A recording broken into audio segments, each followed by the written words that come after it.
Bonjour à toutes et à tous et bienvenue pour cette nouvelle vidéo. Je vais revenir sur une continuité de ce qui se passe actuellement en France. Pour votre information, demain aux États-Unis, c'est le Labor Day. C'est la journée du travail. Sauf que il n'y a que ceux qui sont dans les entreprises, administrations, etc. Qui bénéficient évidemment de tout ce qui est fonction publique. Qui bénéficieront de ce jour. Sinon, tout ce qui est commerce, restaurant, mall, etc., eux, ils travaillent. Bah oui, la bordée, hein, vous avez des gens, ils n'ont pas trop quoi foutre, même si à la limite, là, ça fait un grand week-end, vendredi, samedi, dimanche. Non, oui, enfin, de toute façon, il y a des gens qui ont posé leur vendredi, donc ça leur fait un grand week-end de vendredi, samedi, dimanche, lundi. Mais bon, c'est pas le Labor Day pour tout le monde. Si ce n'est que je crois que le Labor Day aux États-Unis, je crois qu'on est payé double. En France, si vous travaillez le 1er mai, c'est payé triple.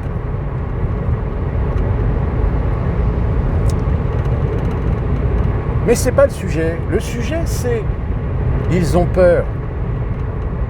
Ah, mais j'ai jamais vu autant de gens flipper. Ah, mais là. Bah, je parle de Bayrou et du 8 octobre. Le 8 octobre, si Bayrou saute, oh mon Dieu, c'est l'apocalypse. Alors évidemment, les gens de gauche, sur les socialos, la LFI, etc., eux, ce qu'ils voient, c'est ouais, super, Bayrou, il saute. Faut nommer quelqu'un de gauche. Donc vous avez tout là, les forts, les casse-têtes, tout le monde s'aligne pour... moi, je veux être Premier ministre. Moi, je veux être Premier ministre. Hein, là, la casse-tête qui fait, oui, il faut faire l'union des gauches.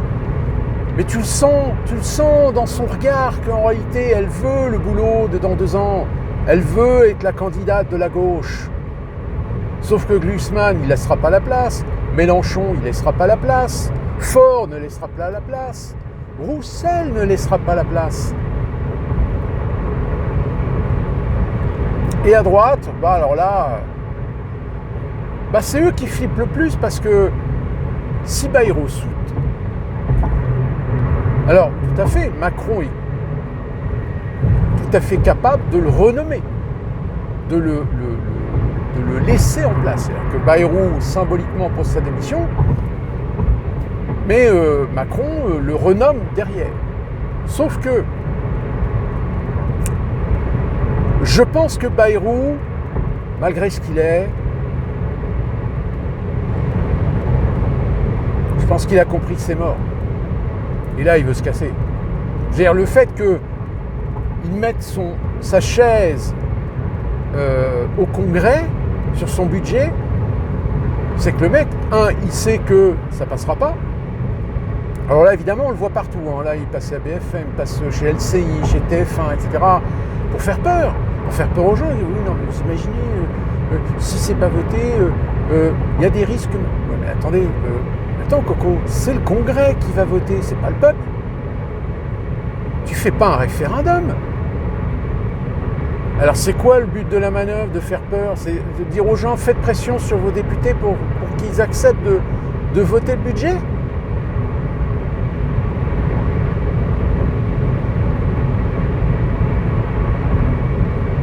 Et à la droite, évidemment, alors là, sur les réseaux sociaux, oui, les gens sont irresponsables, vous imaginez, ça va être la catastrophe, blablabla, bah tu m'étonnes.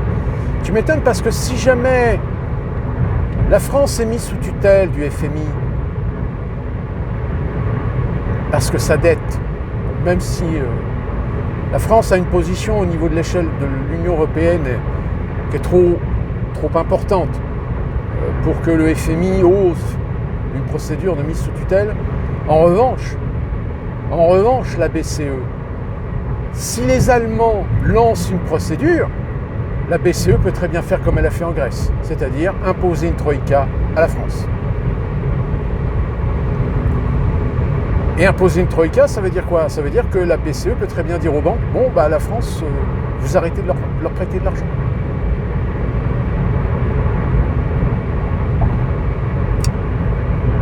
Et là, vous avez une révolution.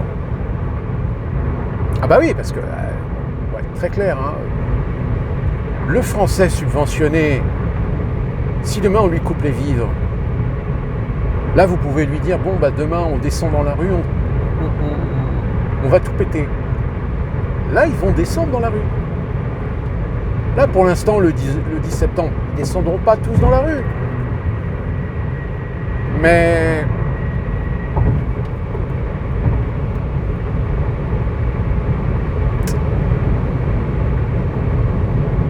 j'ai du mal à croire que la France puisse se faire mettre sous tutelle. C'est trop risqué.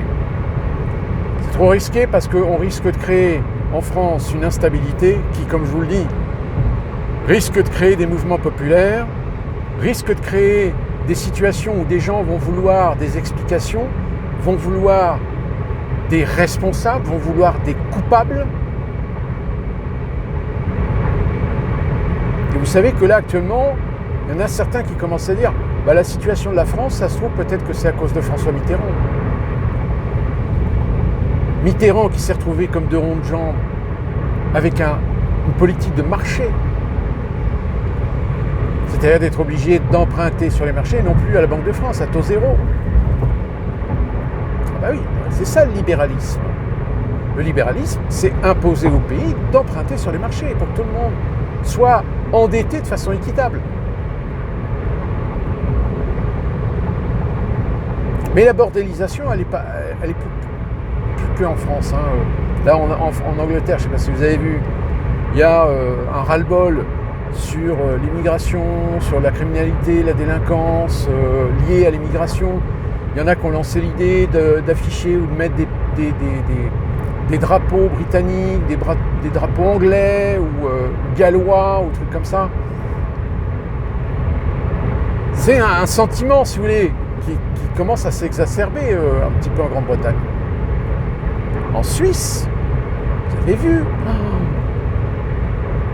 Lausanne, des émeutes à Lausanne. Oh, les Suisses, ils se disent, mais qu'est-ce qui se passe? Je croyais que c'était qu'en France qu'on pouvait voir ça. Ben non, parce que en Suisse, vous avez les mêmes.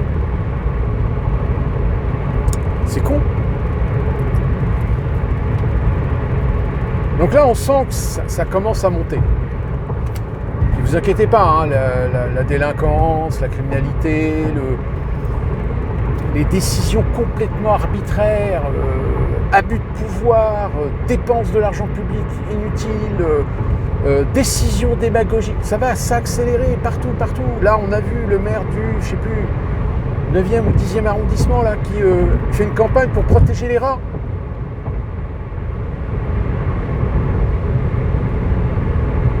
Non mais c'est la déconstruction totale. Il n'y a plus rien qui ne résiste à des idéologies de déconstruction pour détruire l'existant. Et en plus, accompagné par des gens qui sont un petit peu simples d'esprit et qui disent amen. Là, j'ai vu passer un sondage. Oui, alors les 18-25 ans sont prêts à voter en grande majorité pour la NFP. Oui. Sauf que le problème, c'est qu'à mon avis, les jeunes que vous avez interrogés, c'est des jeunes qui, à mon avis, il y en a 90% qui fument le chichou, il y en a 90% qui espèrent bosser 20 heures par semaine pour 5 000 € net par mois. Ce sont des jeunes qui sont un petit peu dans le coup de la vie, si à la limite, on pouvait me filer de l'effet pour rien foutre. Ah bah oui, la NFP, c'est bien ça. Ça fonctionne bien ça, la NFP.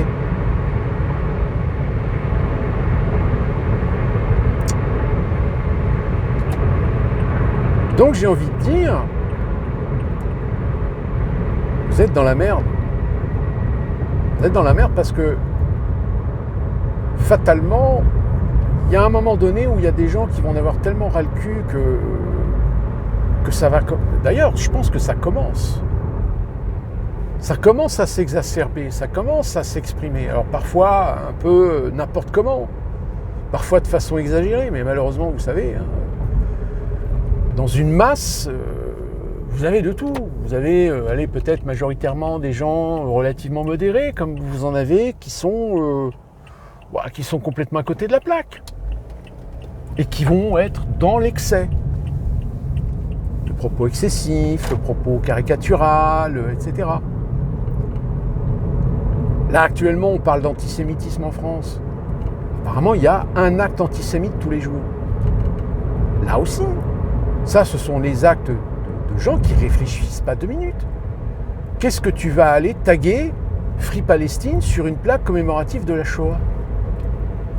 Là, faut être totalement dans l'état d'esprit de l'irrespect total. C'est-à-dire que c'est le genre... oui, c'est ça. C'est cette jeunesse, 18-25 ans, là, qui... moi, j'ai décidé que, moi, je veux que, j'ai envie que, je désire que, je dis pas je voudrais parce que je veux, parce que je mérite, parce que je t'emmerde, je te crache à la gueule, parce que t'es un facho, parce que t'es un fasciste, parce que t'es un d'extrême droite, parce que t'es un Poutine. Voilà, c'est les mêmes. Hein. Alors après, on va te dire, oui, mais c'est des actions qui sont téléguidées par le Kremlin. Putain, le Kremlin, il a le bon dos. Vous rendez-vous compte qu'à chaque fois qu'il y a un truc qui leur plaît pas, c'est la faute du Kremlin. C'est les Russes. Ah oui, alors, on a LCI qui fait remonter l'information comme quoi le 10 octobre, l'origine du 10 octobre, serait russe. Ah. Alors, c'est pas totalement faux, sauf qu'on n'en a pas la preuve. Oui, le 10 octobre se lit sur des comptes qui sont plutôt souverainistes et pro-russes. Ça, je vous en avais parlé. Hein, la source a été trouvée sur Telegram de la part de comptes qui, en contenu, généralement, sont plutôt pro-russes, etc. Mais vous imaginez que le 10 octobre, qui, en réalité, aujourd'hui, appelle à manifester, appelle à descendre dans la rue, appelle à boycotter, appelle à arrêter de travailler, à arrêter de consommer. C'est bien la gauche.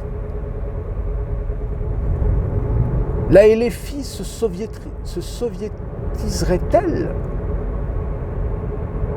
Oui, parce que, vous savez, hein, Poutine veut reconstruire l'Union soviétique. Bon, c'est ce que certains vous disent, hein, avec conviction. Oui, il y en a même qui vous disent, oui, Poutine un jour attaquera l'Europe et attaquera l'OTAN. Ces gens-là, je leur dis, mais avec quoi? Et j'ai même pas foutu d'envahir l'Ukraine. Qu'est-ce qu'il va aller se faire chier à aller envahir l'Europe et attaquer l'OTAN? Qui tente des déstabilisations? Oui, peut-être. Sans doute. Mais pourquoi Poutine ne ferait pas ce que tout le monde fait? Ce que font les Français, ce que font les Français, ce que font les Britanniques, les Italiens, ce que font les Américains. Celui qui me dit que les Américains ne font pas ce que les Russes font, soit c'est un con ou il est malhonnête. La seule différence, c'est que les Américains aujourd'hui, des fois ils le font carrément à visage découvert. Bah oui, on est le camp du bien. Poutine, la Chine, l'Inde, c'est le camp des méchants. Donc fatalement, si vous voulez, il y a un moment donné où quand tu as un minimum de cohérence, tu ne peux pas accepter le discours qui consiste à dire que en face, il fait ceci, il fait cela, il a fait ceci, il a fait cela, c'est un barbare, machin, il fait la guerre, regardez, il tue des enfants, des femmes et des hommes ukrainiens, etc. Alors déjà, mon bonhomme, quand tu as une guerre, oui, malheureusement, la guerre aujourd'hui, surtout la guerre moderne, tu as des morts. Il y a des gens qui meurent. Parce que ils sont au mauvais endroit, au mauvais moment. Parce que malheureusement, la guerre moderne aujourd'hui, vous avez des gens qui trouvent le moyen de se planquer dans les milieux civils. Quand on dit ouais, la Russie a envoyé des missiles dans des résidences civiles, il y a rien, il n'y a pas de base militaire, etc. Mais c'est pas la question de base militaire. Si tu as envie de préserver ton matériel de tir de missiles, tu vas pas le laisser sur une base militaire. Tu vas pas ouvrir grand les bras aux missiles ennemis pour te détruire tes missiles. Qu'est-ce que tu fais les missiles? Les missiles, tu les mets dans des endroits Ou peut-être l'ennemi réfléchira à 2 fois avant d'attaquer, parce que tout autour, il y a des civils.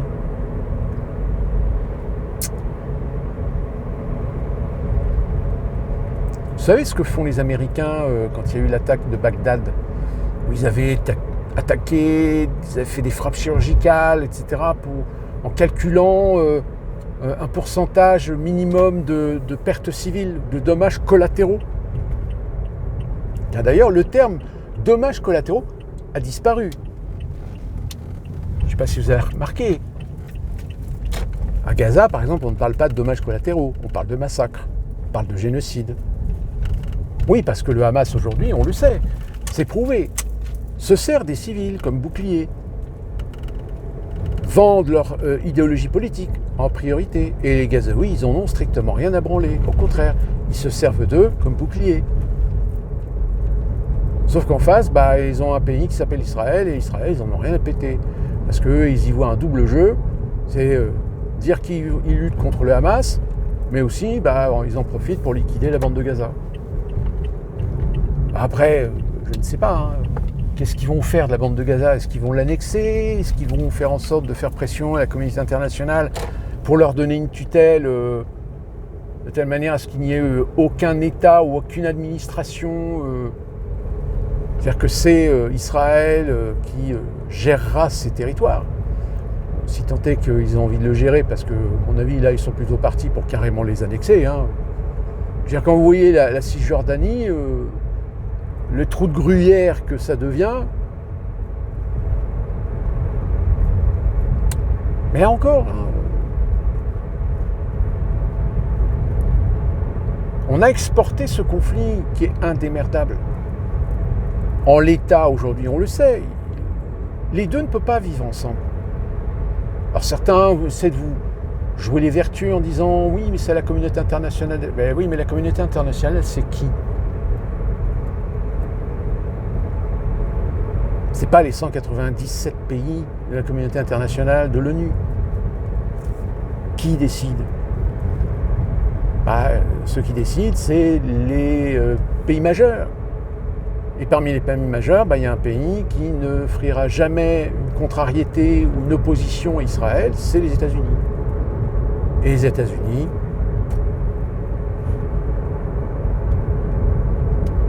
je veux dire, même du côté des Chinois et des Russes, est-ce que Macron, il n'a pas l'intention, je sais pas, mais Macron qui veut faire la revendication de l'État de palestinien. Je veux dire, Conseil de sécurité de l'ONU, les Américains, ils peuvent poser leur veto. Puisque c'est un membre permanent. Donc, ça ne sert à rien. C'est de l'esbrouf. Et en plus, Macron, il la joue subtile parce qu'il met des conditions dont il sait pertinemment que les conditions ne seront jamais acceptées. Surtout par le Hamas. Donc c'est bidon.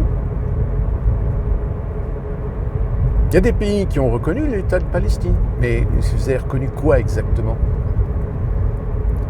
En fait, vous avez reconnu quelque chose qui n'existe pas, ou qui existe, mais sans territorialité souveraine. Ouais, c'est bien. Vous avez reconnu un truc qui existe déjà depuis des années. Mais est-ce que ça résout le problème? Non, puisque vous n'imposez rien. Vous n'imposez pas que cet État palestinien soit un État souverain, territorialement, administrativement.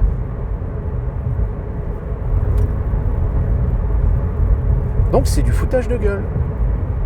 Encore une fois.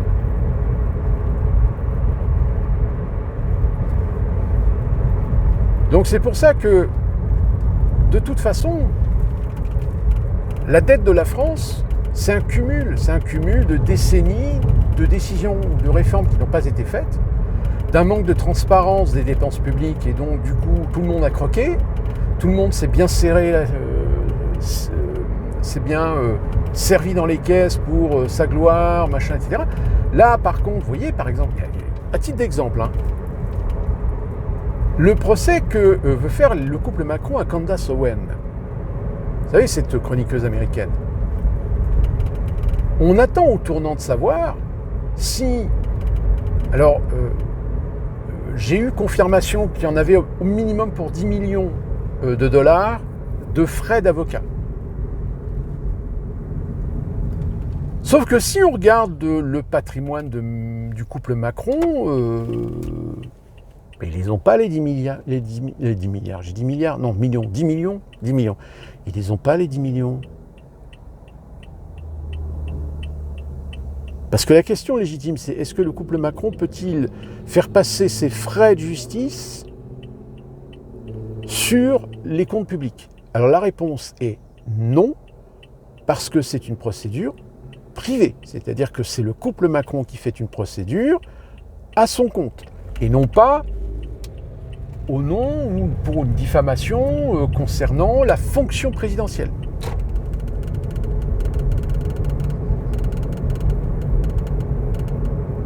Puis c'est pareil. Là, il y a déjà un procès contre Amandine, je ne sais plus, et Natacha Ray. Elles ont été condamnées en première instance, elles ont fait appel. À l'appel, le juge apparemment a vu que le dossier était un peu bancal, donc relax. Puis même la première condamnation, je crois que la première condamnation, ils étaient condamnés à 500 €. Puis je sais plus à quoi, enfin un truc ridicule quoi, comparé à soi-disant la diffamation.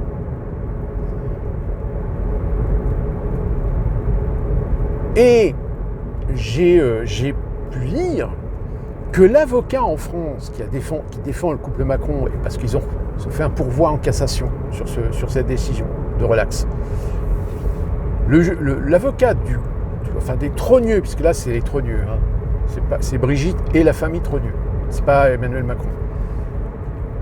Ils se sont payés les services d'un avocat, mais sauf que l'avocat apparemment il se fait payer à l'heure, ce qui est étrange. Pourquoi ? Parce qu'en règle générale, quand un avocat est sûr de son coup, est sûr d'une condamnation, dans ce cas-là, il se fait payer à la commission sur ce qui va être récupéré sur la condamnation. Là, non, en fait, il se fait payer à l'heure. Donc, c'est-à-dire que le mec, qui est quand même pas qui est pas un branquignol, hein, apparemment, c'est un des meilleurs avocats de la place de Paris. Apparemment, le mec, il laisse quand même suggérer l'idée que le dossier, il est bancal. Et avec ce dossier bancal, le couple Macron décide d'attaquer Candace Owen. Alors Candace Owen, sur 10 chefs, je crois, 10 ou 20 chefs d'accusation, je ne sais plus, auprès donc de la juridiction du Delaware. Sauf que Candace Owen, vu que c'est elle qui est attaquée, elle a parfaitement le droit de réfuter le procès dans le Delaware et demander à ce que ça soit une autre cour de justice qui statue. Je crois me souvenir qu'elle habite dans l'Alabama et donc elle peut très bien demander à ce que le procès ait lieu dans l'Alabama. Après, bon, il peut y avoir des échanges, des contre-attaques, etc. Et ça peut monter jusqu'à la Cour suprême qui, elle, va décider, non, le procès va avoir lieu à tel endroit. Sauf que là, il y a quand même un risque pour le couple Macron, c'est que vu que la Cour suprême est majoritairement républicaine, il y a des chances que si ça remonte jusqu'à la Cour suprême valide le procès en Alabama. Or, l'Alabama est un État hyper conservateur. C'est autant dire qu'il y a 80% de chances que le couple Macron perde son procès. Après, il y a des trucs techniques, etc., qui font que... Et donc, c'est un peu compliqué. On y reviendra de toute façon. Mais de toute façon, il n'y aura certainement pas de décision dans le procès avant 3 ans. Donc ça veut dire qu'on n'aura rien avant la fin du mandat de Emmanuel Macron. Mais là, je reviens à ce que je disais tout à l'heure. Macron, il les a pas les 10 milliards. Les 10 millions, putain. 10 millions. Et donc je vous ai dit, non, il ne peut pas faire passer ça sur des comptes publics. Donc c'est-à-dire que les 10 millions, il va falloir qu'il les trouve. Bon, il peut les trouver avec les relations qu'il a, hein, c'est pas un problème. Mais quand même,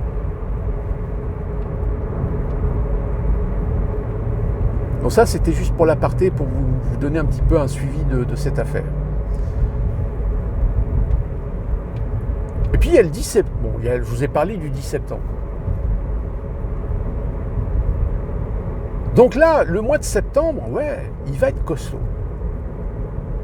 Il va être costaud parce que on va voir qu'est-ce qui va se passer le 8 octobre. Qu'est-ce que Macron va décider? Je vous l'ai dit, il peut renommer Bayrou. Mais le problème, c'est que le budget, il ne pourra pas représenter son budget tel qu'il est là. Donc il va falloir qu'il le modifie. Sauf que le budget modifié, lui, par contre, il ne passera pas à la Commission européenne. Ah oui, parce que je vous rappelle quand même que vous n'avez plus la souveraineté budgétaire. La Commission européenne a le droit de donner son avis. Et elle peut dire, bon, ça oui, ok, ça pas ok, ça par contre, là, va falloir faire des économies. Là, vos dépenses terminées. Là, va falloir réduire ou geler les retraites, l'augmentation des retraites, des subventions, etc. La France n'est pas obligée de le faire. Mais si elle ne le fait pas ou si elle ne suit pas les recommandations de la Commission européenne sur son budget 2026, elle peut se prendre des sanctions. Et les sanctions, ça peut être la BCE et le FMI qui vont dire « bah non, nous on considère que votre dette, elle n'est plus solvable ». Et là, vous avez l'obligation sur les marchés français et étrangers qui se pètent la gueule. Et là, vous avez les agences de notation qui, jusqu'à présent, ont été sympas parce qu'elles n'ont pas voulu massacrer la France en faisant une dégradation trop importante. Mais là, c'est clair que la dégradation, là, la France, elle va y avoir le droit. Alors, je rappelle que si vous avez 2 ou 3 agences qui dégradent la note de la France, ça veut dire que sur les marchés, ils ne pourront plus emprunter au même taux. Ils vont être obligés d'emprunter à des taux plus élevés.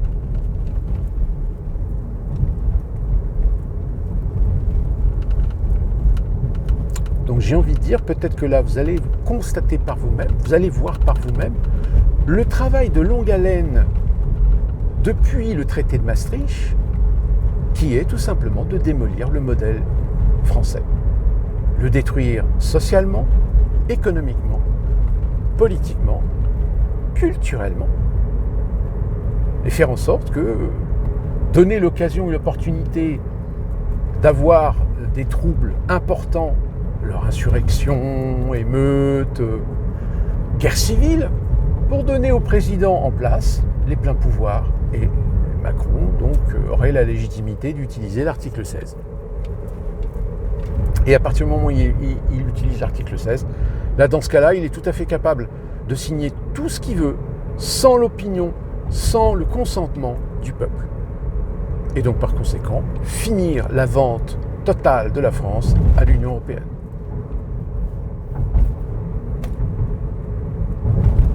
Alors je vous rassure, il y a quand même des garanties. Tous ceux qui ont aujourd'hui 40, 50, 60 ans, qui sont à la retraite, etc., vous ne perdrez pas grand-chose. Vous garderez vos droits de la retraite, parce que tout est garanti, d'une manière générale. Mais alors, par contre, les jeunes générations, c'est ça que je ne comprends pas. Mais en fait, tout ça est la résultante en fait, d'un manque d'éducation. C'est-à-dire qu'on n'informe pas les jeunes générations. Donc les jeunes générations, aujourd'hui, elles sont lobotomisées du cerveau par des idéologies sociales, humanistes, droits de l'homiste, limite, comme je vous les ai dit tout à l'heure, travailler 20 heures mais gagner 5 000 € net par mois. Non, arrêtez de vivre dans cette utopie. Mais le problème, c'est que vous avez des politiciens, surtout la LFI, les LFI sont spécialistes de l'argumentaire totalement démagogique pour séduire justement l'électorat jeune. Il est là le danger. Parce que cette jeunesse, quand elle va commencer à vouloir travailler et qu'elle va se rendre compte que tous les acquis que j'ai, que vous avez peut-être, eh ben eux, ça va leur passer sous le nez parce que la France sera obligée de réformer et que ce que nous avons bénéficié en tant qu'acquis sociaux, eh ben eux, ils auront rien. Que dalle.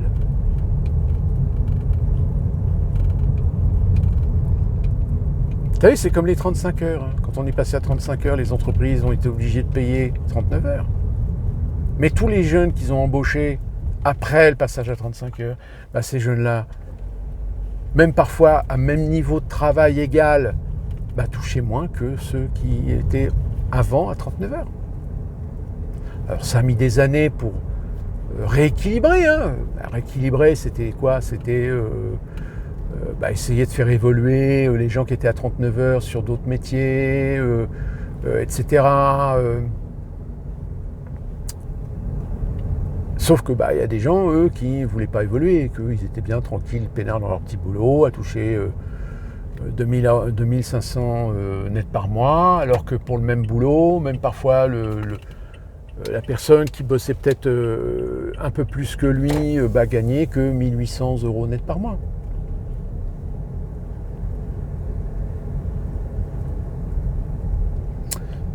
Donc c'est vrai qu'il y a une chose, en revanche, qui est vraie dans les discours aujourd'hui qui sont tenus, c'est le fait que la France aujourd'hui, elle est exposée. Maintenant, est-ce que les institutions vont saisir la situation pour, je ne vais pas dire flinguer la France, mais quelque part, essayer de faire une tutelle, quoi. Ou de mettre le couteau sous la gorge. Et là, forcément, là, va y avoir une guerre fratricide, parce que là où il va falloir faire des économies, c'est-à-dire que tout le monde va défendre son bout de gras. Et je vous parlais, par exemple, le milieu de l'art contemporain, par exemple, qui est hyper subventionné. Imaginez demain, ça va être des pieds et des mains dans ces milieux-là pour protéger. C'est-à-dire qu'on va continuer à filer des centaines de milliers d'euros à de l'art contemporain, alors que des gens de la classe moyenne, leur prestation sociale va être amputée, ils n'auront plus le droit à l'allocation de rentrée scolaire, etc. Je vous laisse méditer sur la question et nous on se retrouve très prochainement pour une nouvelle vidéo. Et d'ici là, portez-vous bien.